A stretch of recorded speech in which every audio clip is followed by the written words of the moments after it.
There's a particular kind of silence that follows achievement. Not the silence of peace, but the silence of a room after the applause has ended and everyone has gone home. You worked for years toward a goal, a promotion, a business, a body, a relationship, a bank balance. And when you finally arrived, you expected to feel something.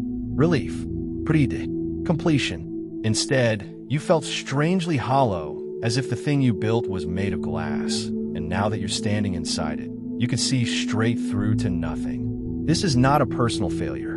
It is not evidence that you don't know how to be happy or that you're broken or ungrateful. It is one of the most well-documented and least discussed experiences in psychology, the emptiness that follows success. Tonight, we're going to walk through why this happens, what it reveals about how the mind actually works, and through the stories of a few people who lived it, how to close the gap between arriving somewhere and actually feeling arrived. Chapter 1. The Myth of Arrival. Most of us are taught, implicitly, that fulfillment is a destination. Get the degree, and you'll feel capable. Get the job, and you'll feel secure. Get the relationship, and you'll feel loved. Get the money, and you'll feel free. This is what psychologists sometimes call the arrival fallacy. The belief that reaching a goal will produce a permanent shift in how we feel about ourselves and our lives. The arrival fallacy is seductive because it's partially true. There is often a genuine burst of satisfaction when a goal is reached. The problem is what happens next. That burst fades, usually within weeks, sometimes within days, and the baseline feeling underneath it, the one that existed before the achievement, quietly returns. If that baseline was restlessness or a sense of not being enough, the achievement doesn't fix it. It just gets a new coat of paint. This matters because so many people interpret the fading of that initial high as a sign that they chose the wrong goal. So they set a bigger one, a better job, a larger house, a more impressive title, and the cycle repeats, each time with the same unspoken promise. This time, it will be different. This time, arriving will feel like arriving. Chapter 2. Amara and the promotion that felt like nothing. Amara had spent 6 years climbing toward a single title, director. She'd watched people leave the company for it, watched others get passed over, and quietly resign themselves to smaller roles. She built spreadsheets, tracking her own performance metrics like a second job. When the promotion finally came, an email from HR, a call from her VP, congratulations flooding her inbox, she sat at her desk and felt almost nothing. Not sadness, not disappointment, just a strange, flat quiet, like a television left on static after the broadcast ends. She told herself it would hit her later. It didn't. She took her team to dinner to celebrate, smiled through the toasts, and drove home wondering what exactly was wrong with her. She had done the thing. She had wanted this for years. Why did it feel like putting on a coat that didn't fit? What Amara didn't yet understand was that she hadn't been chasing a job title. She'd been chasing a feeling. The feeling of being undeniable, of finally being someone whose worth couldn't be questioned. The title was supposed to be proof, but proof doesn't work that way. No external credential can settle an internal argument. The title arrived, and the argument, am I actually enough, was still running in the background, completely unaffected by the promotion, because it had never been about the promotion in the first place. This is one of the clearest patterns behind post-success emptiness. When an achievement is used as evidence in a case you're trying to make to yourself, no verdict ever fully lands. There's always room for the mind to find a counter-argument. Maybe I only got it because they were short-staffed. Maybe I got lucky. Maybe next quarter I'll be exposed. The goal was never really the goal. The goal was self-worth, and self-worth doesn't respond to resumes. Chapter 3. The Achievement Treadmill. There's a concept in psychology called hedonic adaptation, the tendency for humans to return to a relatively stable baseline of well-being after both positive and negative events. Win the lottery, and within a year or two, your happiness levels tend to resemble what they were before. Lose the use of a limb, and, remarkably, most people also adapt back toward their prior baseline over time. The mind, it turns out, is built less for lasting satisfaction and more for constant recalibration. This is sometimes called the hedonic treadmill, and it's brutally efficient at neutralizing achievement. The bigger house stops feeling bigger after a few months. It just becomes the house. The raise stops feeling like more money. Your spending quietly expands to match it, and you're back to feeling the same tightness in your chest at the end of the month. The applause fades. The metrics reset. The next goal appears on the horizon, promising that this one will be the one that finally sticks. The treadmill isn't a flaw in your character. It's closer to a design feature, an evolutionary mechanism that once kept our ancestors motivated to keep gathering resources rather than resting on a single good harvest. But in a modern context, where gathering resources can mean an endless pursuit of promotions, followers, or approval, the treadmill becomes a trap. You can run on it for a lifetime and never once feel like you've arrived, because arriving was never part of its design. The way off the treadmill isn't a bigger goal. It's a different relationship with goals altogether. One we'll come back to later. Chapter 4. Julian and the applause that wasn't his. Julian built a company from nothing. 3 employees became 30. 30 became 120. Industry publications wrote about him. Former classmates messaged him out of nowhere, suddenly warm, suddenly curious about his life. By every external measure, Julian had won. But somewhere around year 4, he noticed he couldn't sit in a room without performing. Even at dinner with his own family, some part of him was narrating his life for an invisible audience, framing stories, choosing which version of himself to present. When his younger sister asked him, half joking, "Do you even like any of this? Or do you just like people knowing about it?" He laughed it off. But the question stayed lodged somewhere he couldn't quite dislodge it. Julian's emptiness wasn't about the achievement itself. It was about who the achievement was for. Somewhere early in his life, a father who only lit up at report cards, a household where love felt conditional on performance. Julian had learned that being impressive was safer than being known. Success became a way to manage how people saw him, not an expression of what he actually valued. And when the applause finally came, it landed on a version of him that had been constructed specifically to receive it. The actual Julian, the one underneath the achievement, was still standing off to the side, unseen and unacknowledged, wondering why none of this was reaching him. This is a second major driver of post-success emptiness. When accomplishment is built around being seen rather than being true to something internal, the reward system gets triggered, but the self doesn't.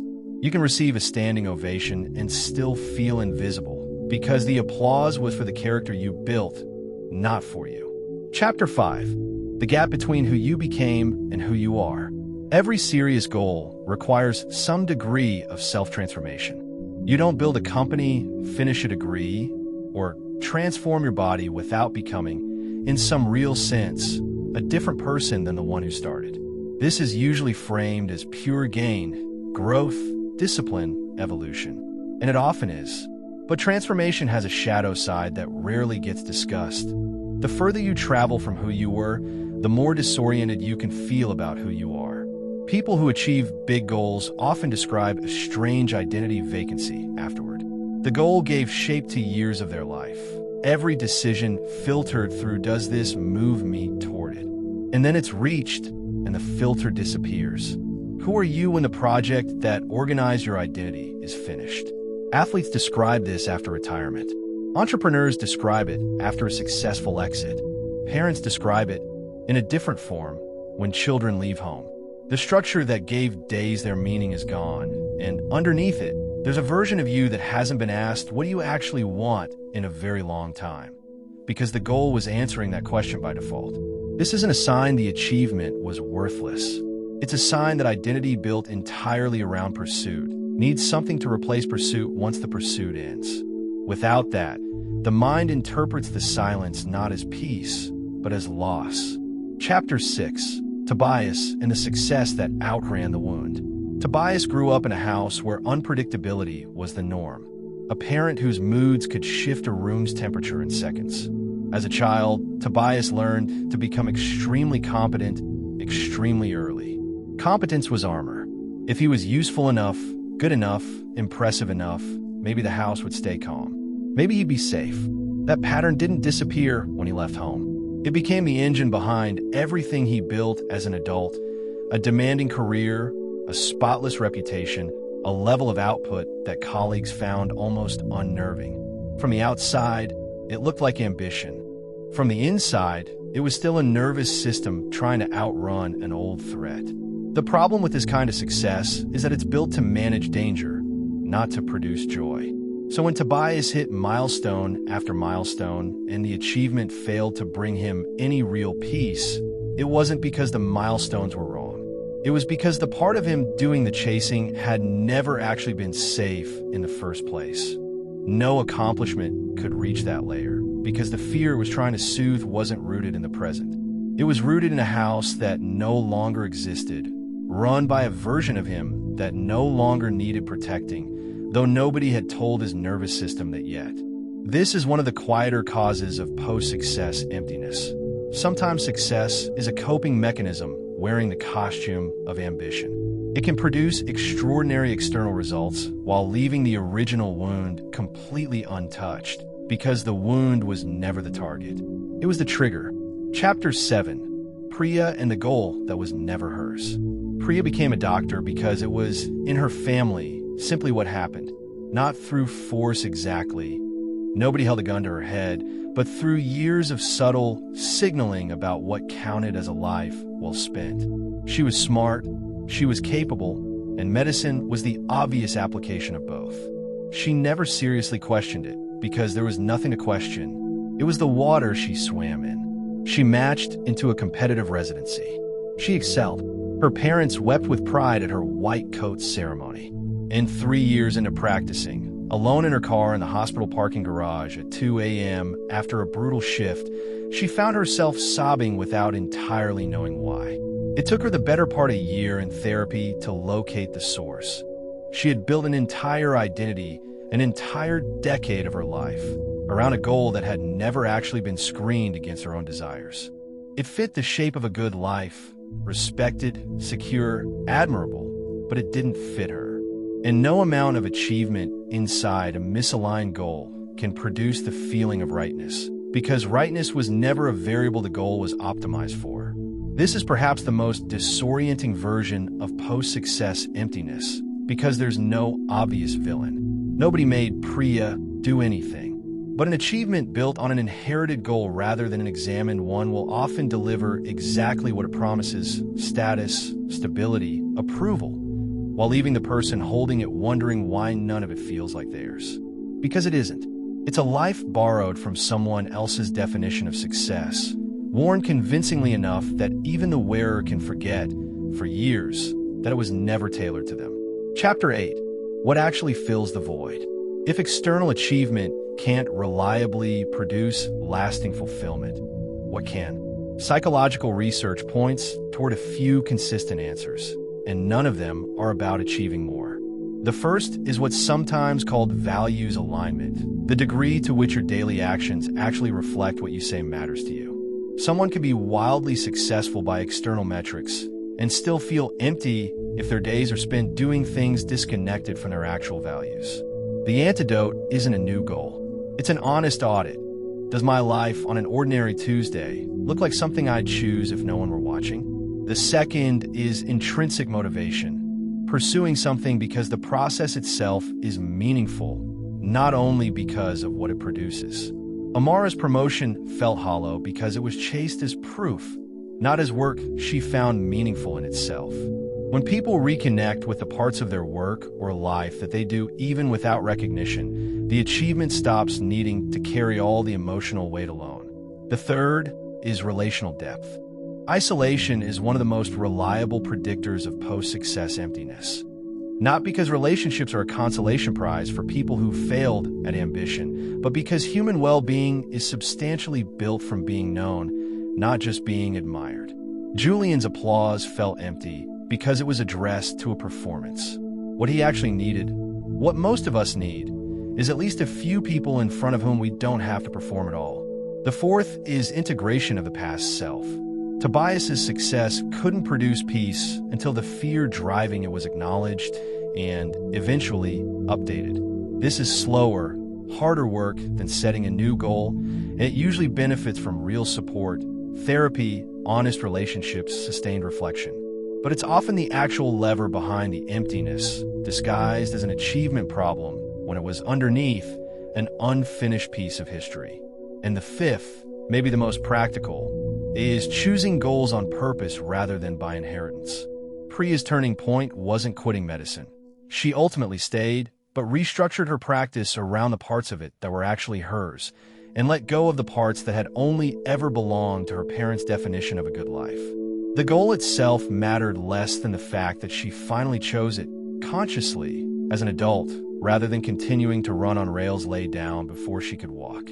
Here's a closing reflection. If you've achieved something significant and felt less than you expected to feel, that reaction is not a defect in you. It's information. It's your mind telling you, in the only language it has, that the achievement, however real, however earned, wasn't answering the actual question you were asking of it. Maybe the question was, am I enough? Maybe it was, am I safe? Maybe it was, am I loved? Or is this even mine? No accomplishment can answer a question it was never built to answer. The work, then, isn't to chase a bigger version of the same achievement, hoping the emptiness will finally give up and let you feel something. The work is to go looking for the actual question underneath the goal, and to start answering it directly in the places where it actually lives. In your relationships, in your history, in the quiet honesty of an ordinary day, and in the goals you choose from here forward, this time on purpose. Success was never supposed to fill the void alone. It was only ever supposed to be one part of a much fuller life. And the void closes not when you achieve more, but when you finally turn toward it and ask what it's actually been trying to tell you. Before you leave, don't forget to subscribe.